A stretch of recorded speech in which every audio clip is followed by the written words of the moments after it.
काफिया है। राजा हरिश्चंद्र की शेर में पहले तमोल्ला है फिर काफिया है। क्या कैसे बजाते थे तमोल्ला?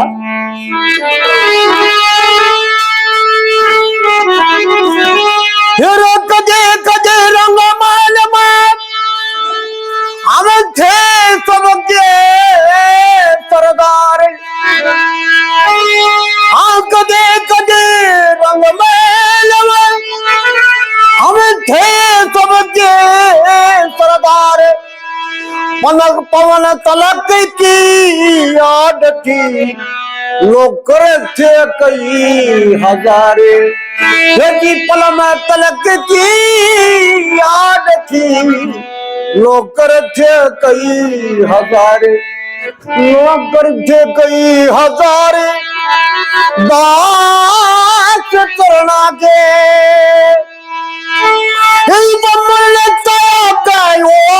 और बता डरना के।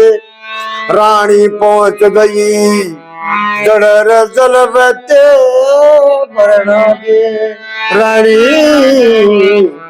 पहुंच गई वो जड़र जल बते भरना के। ये तो बोला था। हरी तंद के चेहरे की मगरूरी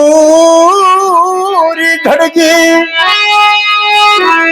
दुख विपदा की गाड़ी नगड़े लड़की। छतरी का एक औरत आवती नजरा पड़गी।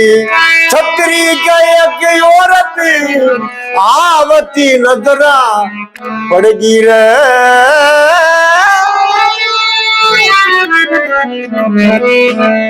ये था काफिया। तो पंडित जी न तो तमोला रहा न काफिए रहे। ईव तो रिंग मनवा उस तरह कह लो कि कहना हिसाब किताब ये हो गया। ये काफिया था, पहले वाला तमोला था। जय सिया राम।